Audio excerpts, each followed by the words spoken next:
ஹாய்மா, இந்த பாருங்கடா வாழைக்காய் பொடி சொல்லித்தரேன், பண்ணி பாருங்கள். செம்ம டேஸ்ட்டாக இருக்கும். இது பாருங்கள், இந்த வாழைக்காவை வந்து தோல் எடுத்துகிட்டு இது மாதிரி ஸ்லைஸாக நைஸாக சிப்ஸ் மிஷினில் கூட நம்ம சீவிடலாம். ஓகேவா? இதை கட் பண்ணி வச்சுக்கோங்க. இதுக்கு வந்து மசாலா வந்து இதை பாருங்கள், வடிச்சுக்கடலை, தேங்காய் பத்தை, உப்பு, வெங்காயம், காஞ்ச மிளகா. முதல்ல நம்ம என்ன பண்ணணும், இந்த வாழைக்காவை எண்ணெய் வச்சு கடாயில் வெறுமனை நல்லா கொஞ்சம் ரெட்டிஷாக ஃப்ரை பண்ணிடணும். ஓகேவா? அதை எடுத்து வச்சுருங்க. அதை ஃபேன் கீழே ஆற வச்சுருங்க. இந்த தேங்காய் இது எல்லாமே வந்து மிக்சியில் போட்டு கிரைண்ட் பண்ணிவிடுங்க. அதுக்கப்புறம் இந்த ஆறின வாழைக்காவையும் அதில் போட்டு கிரைண்ட் பண்ணிவிடுங்க. அவ்வளோதான். அதை எடுத்துகிட்டு திருப்பியும் கடாயில் எண்ணெய் வச்சு கடுகு, உளுத்தம்பருப்பு, கருவேப்பிலை போட்டு தாளிச்சிட்டு இந்த மொத்தம் எடுத்து அதில் போட்டுட்டு அப்படியே ஃப்ரை பண்ணிடணும் உதிரி ஆற வரைக்கும். இது தாண்டா வாழைக்காய் பொடி. லைக் பண்ணுங்கள், ஷேர் பண்ணுங்கள், கற்றுக்குங்க. அடுத்த ஸ்டெப் போட்டு காட்டுறேன்.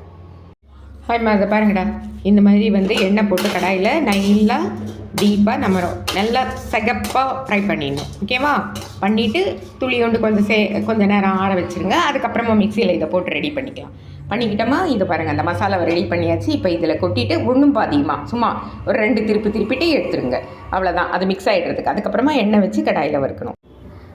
எண்ணெய் போட்டு கடாயில் கடுகு, உளுத்தம்பருப்பு, கருவேப்பிலை போட்டு தாளிச்சிட்டு இது பாருங்கள், இந்த மிக்சியில் நம்ம அரைச்சி வச்சுருக்கோம் பாருங்கள், இதை எடுத்துதோ இந்த ஒன்றும் பாதியமாக இப்படி போட்டு நல்லா வந்து நம்ம ஸ்டவ் மேலே வச்சு நல்லா கொஞ்சம் நேரம் அந்த பச்சை வாசனை போகிற வரைக்கும் வதக்கிட்டு இறக்கிடணும். இது வந்து நம்ம சாப்பாட்டுக்கு போட்டுக்கிட்டு கலந்து சாப்பிட்டோன்னா செம்ம டேஸ்ட்டாக இருக்கும். நீங்கள் பசங்களுக்கு ஸ்கூல் கூட சாதத்துக்கு கலந்து அனுப்பிச்சிடலாம். இதுக்கு தொட்டுக்கிறதுக்கும் எதுவும் வேணாம், சாப்பிட்றதுக்கும் டேஸ்ட்டாக இருக்கும்.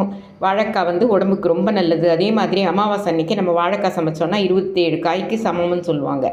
அதனால் நம்ம வந்து காக்காக்கு போடுறதுக்கும் நம்மளுக்கு வந்து வேறு எப்போ பார்த்தாலும் அந்த வாழைக்காய் வந்து ஃப்ரை பண்ணி சாப்பிட்றத பற்றி இந்த மாதிரி செஞ்சு பாருங்கள். லைக் பண்ணுங்கள், ஷேர் பண்ணுங்கள், கற்றுக்குங்க. தேங்க்யூ. வாழைக்காய் பொடி.